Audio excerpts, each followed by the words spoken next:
A World at War is a board war game published by GMT Games, simulating the Second World War in Europe and the Pacific. It is a descendant of Avalon Hill's games Rise and Decline of the Third Reich, Advanced Third Reich and Empire of the Rising Sun. The emphasis of the game system has shifted from novel and far-fetched strategies to diplomacy to studying the effect of changes in a country's force pool. A World at War is exceptionally complex. Articles on previous versions should be read for explanations of some game concepts, and this article concentrates on changes to the game system rather than attempting a comprehensive summary. Basic mechanics and map. The axis always moves first, whatever the BRP total. So there are no longer any double turns. The opening Japanese double turn is replaced by Allied paralysis in the following player turn. Forest has been added to the map in Scandinavia and parts of northern Russia, making the area between Leningrad and Moscow easier to defend.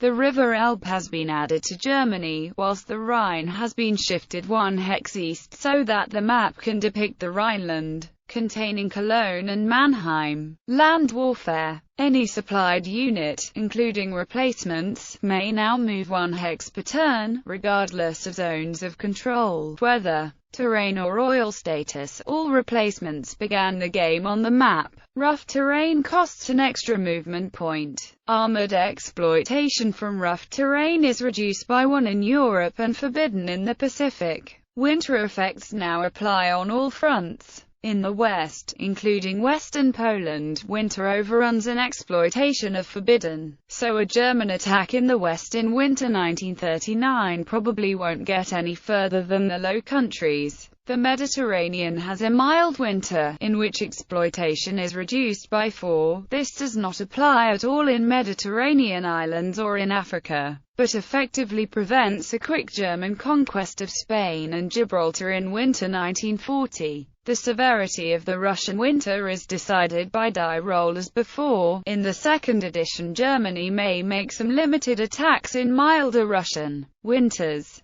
but in winter turns Russia may select the hexes from which Germany must take her attrition losses, putting key units at risk. The game now distinguishes between fortifications built in jungle, city or coastal hexes, and fortresses printed on the map. Coastal fortresses may no longer be bombarded by naval units. There are some new combat results. A, D, X1, and X2. Germany and Japan start with CTL2, the Allies and Russians start with CTL1, and minor countries CTL0. CTL2 allows an attack to be renewed for a second round. CTL3, if obtained by research, would allow a third round. Armor needs CTL1 to exploit half its movement allowance, and CTL2 to exploit fully, whilst paratroops and commandos need CTL2 for use, making the higher CTL an advantage for the Germans in the early years. Another bonus for the Germans is the NM-X result from overrun in exploitation against Poland, and in her first 2 offensives in the West is treated as a X1. For attrition, the relative CTL is used as a DRM, as is the difference in the level of winter preparation in winter turns.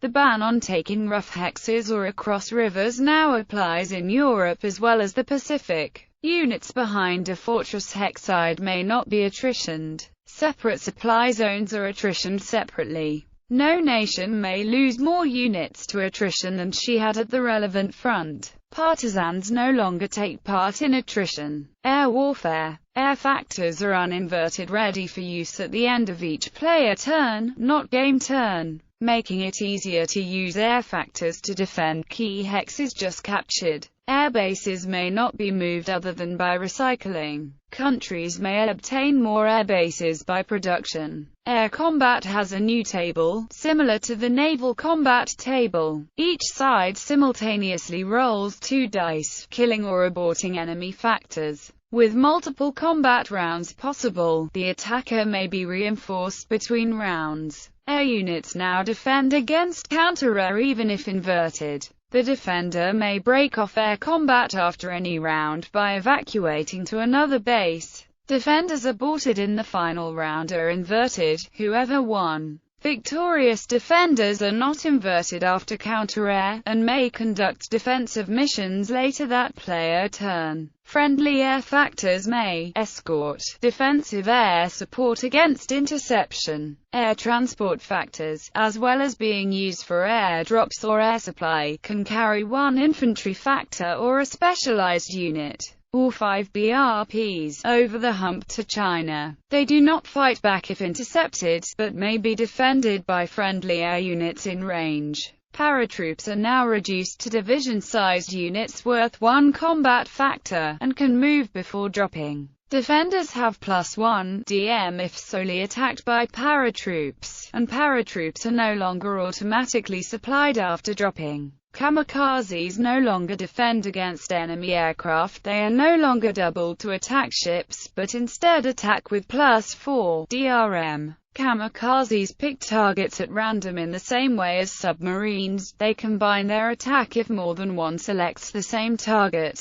Jets, only available after a high research result, fight at triple strength and have a +1 modifier in combat. For activities at sea, each Army air factor splits into search, cover, and attack squadrons. Only 1/3, not 1/2, of a naval force's air squadrons may fly cap. In combat involving cap or air cover, the smaller side engages an equal number of the enemy. Air attacks on ports are rationalized whether from sea or land. Defending air factors fight even if they were not attacked. Naval air squadrons on carriers in port may be counter-aired. Escort carriers count for triple for air defense. Naval warfare. Ports now base 50 naval factors. 10 naval factors based in a hex prevent it from being invaded. Base changing and offensive missions have a maximum range of 40 hexes in Europe. Most missions must touch on a friendly port every 20 hexes in Europe. 1 hex islands can no longer base naval factors or be used to measure range. Patrols, besides taking out any enemy air within range of the patrol hex, may counter-air any enemy air on their way there. Friendly units on patrol may not counter-intercept but may move up to 3 hexes towards the interception hex before each round of combat. Generic naval factors have been replaced by destroyers, single factors, representing any ship smaller than a cruiser. Fewer factors are now needed: 1 DD to transport a ground factor, 2 for an opposed invasion. The number of DDs determines how strong an invasion a country can threaten. In the second edition, defensive air support is tripled against invasions, making invasions beyond air support unfeasible. Destroyers can also carry BRPs, or oil. Cruisers are used only for combat, sharing the losses with the destroyers. The game includes named battleships, rated between 5 and 2. Naval units may now be intercepted after completing their mission. Interception is determined depending on the activity which is being intercepted, e.g., extra dice are rolled to intercept invasions or patrols remaining on station. Spotting air factors add extra dice. Whatever the result of the dice roll, the interceptors move that many hexes towards the target and if necessary can roll again. A single die after each round of naval combat. Slow ships, e.g., older battleships and escort carriers, roll 1 fewer interception die. Air attack and naval gunfire have been consolidated onto a single table, with 2 air squadrons more lethal than a normal-sized battleship. In a simplification from Empire of the Rising Sun, a hit result greater than or equal to the number of a ship's factors sinks it. A result 1 less damages it, whilst any lesser result is disregarded. Large ships are hard to sink but may suffer critical hits. In naval combat, each separate task force forms a combat group. Task forces do not split up. Defending cap is no longer added to a fleet's air defense level, nor do aircraft carriers make separate defense rolls. Each side rolls 1 search die for each searching air squadron, each friendly combat group and each round of fleet combat which has occurred. Each search die rolled finds the enemy combat group, if any, to whose number it corresponds. A combat group must be found at least once in order to be attacked. If found by 2 or more dice, information about its composition must be revealed. Groups which were not found may launch airstrikes, rolling for surprise if they consist entirely of fast ships, at any found enemy group. Surprise is more likely the more search dice the enemy group has been found by, and less likely the more airstrikes it has already suffered, and if it has radar. Once the hidden groups have finished their airstrikes, found combat groups may each launch airstrikes at any found enemy combat group. The side with the more search results first. Land-based air then attack. Land-based air and cap may defend even if they have already fought that round. After the first airstrike, a found combat group must engage in fleet combat with the enemy combat group with the same number, if that too has been found. Hidden groups, provided they did not launch a surprise airstrike, may engage any found enemy combat group. Although a hidden group containing slow ships may only engage the enemy combat group with the same number, if found. Battleships face off in order of size, so the side with more battleships may fire at light ships before they have a chance to retaliate. Escort carriers are treated as destroyers in fleet combat, their combat factor representing emergency airstrikes. Fast carriers, transports, damaged ships and DD carrying cargo are screened, and may not be fired upon until all other naval units in the group are sunk. Neither side may withdraw until at least one airstrike or round of fleet combat has occurred, although withdrawal is compulsory after 3 rounds of combat without a naval unit being damaged or sunk. Strategic warfare. The 10% annual limit on SW construction has gone. Countries now have force pools for SW, which are built each turn like any other unit, and SW units are larger. All available factors, not just 25% of them, may be used each turn. Strategic bombers require a high research result, but Britain and the USA qualify from the start. Army air factors may no longer convert into interceptors, which may only enter the game via production. Submarines may operate on the map. Italian and British submarines may not be used for SW. Germany may send 1 submarine factor per turn to the Mediterranean, or more if she controls Gibraltar. Japan and the USA are limited as to the number of submarines they may use for SW. Submarines may attack light ships or a named ship, in which case each submarine factor picks a target at random, being most likely to pick a fast carrier, then a battleship, biggest then slowest first, and damaged ships first in every case. Strategic warfare combat is resolved by simultaneous die roll, and the net modifier is applied to each side. Britain must now trace a convoy route, which may be attacked from the USA to Britain on the European map. Submarines no longer reduce enemy BRPs, but instead sink Allied and Japanese transports, counters which represent ocean-going shipping. After combat with a SW, each surviving submarine then inflicts a further loss of 1 transport, increased or reduced by the net SW modifier, even if no attacking submarines survive combat. A fraction of the net SW modifier still inflicts loss on the defenders. Although most naval units may no longer directly participate in submarine warfare, Allied destroyers may permanently convert to ASW or transports. Loss of transports to surface raiders and submarines, besides the cost of rebuilding them, inflicts a BRP penalty for falling below minimum transport levels in the relevant ocean box, and reduces a country's ability to move units and oil through mapboard boxes. Bombers must bomb a specific target on the map. Interceptors, jets and air factors in range may escort bombers to share the combat losses. First, defending air factors within range, using radar if they have it, attack at least an equal number of attackers. Then, simultaneously, the target hex fires in defense and bombers roll to inflict BRP losses on the target hex. After combat, each surviving bomber then inflicts a further loss of 3 BRPs. increased or reduced by the net SW modifier, even if no attacking bombers survive combat.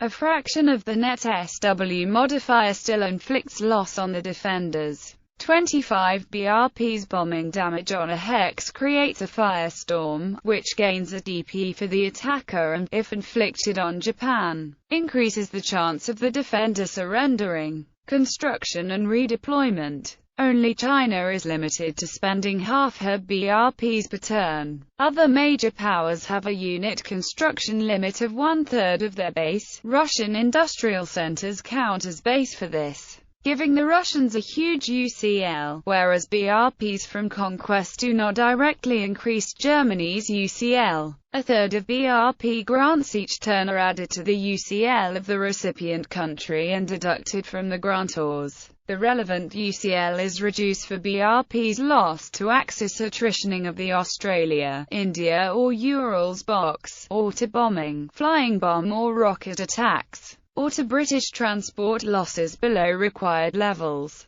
Units which were eliminated voluntarily or due to isolation may be rebuilt in the same turn for double BRP cost. Specialized units may be rebuilt after a one-turn delay. Germany loses 5 BRPs from her UCL if all shipments from Sweden are cut off. Naval air training rates are higher as newly built as well as rebuilt naval air squadrons count against NAT limits. British and US CVE building are limited by, but do not count against the limit. Scripted force pool additions have been replaced by mobilizations. When a major power conducts a mobilization, it receives BRPs and also chooses units up to a certain BRP value to add to its force pool. Britain and Italy each mobilize once, early in the game. Other powers mobilize several times, before and after they enter the war. Japan mobilizes 4 times, Russia 5, whilst the USA mobilizes 12 times in each theater. Countries may also augment their force pools by spending research points on production. These additions to the force pool are a distinct process from spending the BRPs to bring units from the force pool onto the map. There is no production or mobilization of naval units, of which construction is limited only by shipyard capacity. Each shipyard is tracked separately. Each generates shipbuilding points each turn, needed to build or repair a naval factor on top of the BRP cost. For each SBP generated in a port each turn, an equal number of naval factors may be stored. Under construction, a named ship may be delayed to use SBP on light ships instead, or scrapped altogether to free up capacity. Only half, rounded up, of US SBP, tracked separately for each theater, may be spent on light ships. Big ships take several years to build, but may be accelerated by paying extra. Before she goes to war, the USA may lay down 1 fast carrier for each 1 carrier under construction which is launched, or each new one laid down by Japan. National limits on strategic redeployment have gone. Instead, each country may send and receive 2 units and 5 AAF each turn from each objective it controls. Major powers may build 1 railhead per turn on a non-objective city to use it as a base for senior. The railhead may not be moved or destroyed, and may be used by the enemy if captured. Before senior, any supplied air or ground unit not adjacent to an enemy may tactically redeploy up to its movement capability irrespective of front boundaries, and those which SRD may TR a second time afterwards. This gives players much more flexibility, whilst limiting SRs to remote parts of the map.